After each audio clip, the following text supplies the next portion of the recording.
May kagalit ka ba o ginawan ka ng masama na wala kang kasalanan o may taong inggitero sa inyo or ang taong may inggit sa inyo at gusto mo ito na maturuan ng leksyon, kung lalo na kapag ito ay sobrang mapagmataas dahil ito ay mapera. Bulaklak galing sa sementeryo ang ating gamitin dito. Hello mga guys, kumusta kayo? Panibagong araw, panibagong video na naman tayo. And sa araw na ito ay isa na namang video ang aking ituturo sa inyo na simpleng gabay o simpleng pamamaraan na makakatulong sa atin. At bago ang lahat, gusto ko lang mag-disclaimer sa mga taong hindi naniniwala at hindi gusto ang mga kagaya nitong video. Please skip this video and maghanap kayo ng videos na gustong gusto nyo, dahil ang video na ito ay para lamang ito sa mga taong naniniwala and gusto mag-try. Sa lahat po ng mga nagko-comment po dito sa aking video, dito sa loob ng aking channel, may ingat sa lahat ng mga nagre-reply sa inyo na dinadala kayo sa kailang WhatsApp, in-imo up upang makaiwas po tayo sa scam. Ngayon po ituturo ko sa inyo paano natin pagmalasin ang isang tao, lalo na kapag ito ay ginawan ka ng masama. Pero kung hindi ka naman ginawa ng masama, huwag mo itong gawin sa kanya. Please lang po. Kung sa tingin niyo ay sobrang ang sama na talaga ng ugali niya and sobrang sagad ka na talaga, yung hindi mo na kaya na yung mga ginagawa nila sa inyo, ang gusto mo na malasin sila sa buhay nila or malasin sila sa hanap buhay nila, kung ano man yung gusto nila or negosyo nila, gawin mo ito para sa kanya.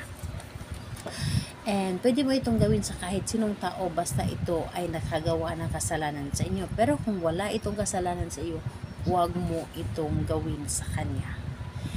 Sa tao lamang na meron siyang kasalanan sa inyo. Pero kung wala, huwag na po. So ganito po, ang dapat lamang natin ditong gamitin is bulaklak. Bulaklak po na nanggaling sa sementeryo. Yes po. Yun lamang ang dapat nating gamitin sa kahit sinong kahit saang sementeryo, basta ito ay bulaklak na galing sementeryo, kahit hindi mo kilala ang naglagay nito, kahit hindi mo kilala ang nakalibing doon, basta ito ay galing sa sementeryo na bulaklak, gamitin mo ito.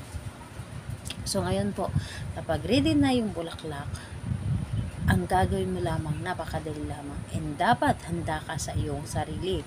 Buo ang inyong loob sa paggawa nito. So, ngayon, ang dapat mong gawin doon sa taong sobrang nakapanakit sa iyo.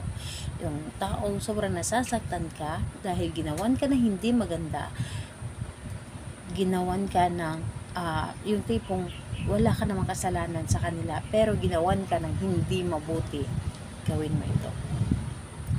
Kunin mo yung bulaklak galing sa sementeryo, kahit isa lang. Bulaklak na galing sa sementeryo, at ilagay mo doon sa kanyang bahay.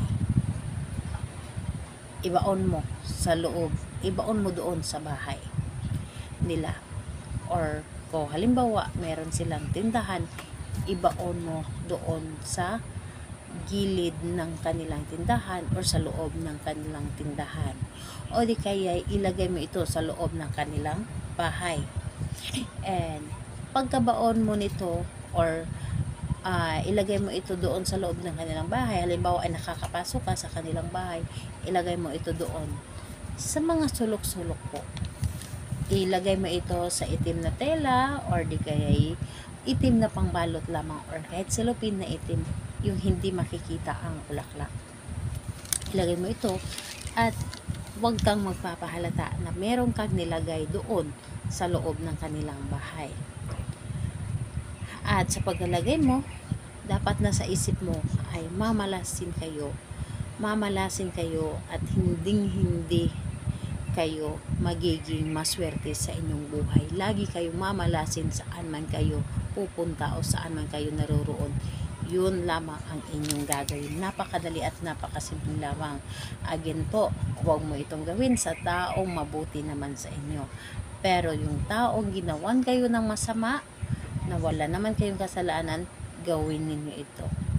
So, yun lamang ang dapat natin gawin. Basta po, yun po ang lagi kong bilin. Huwag ninyo itong gawin sa taong walang kasalanan sa inyo.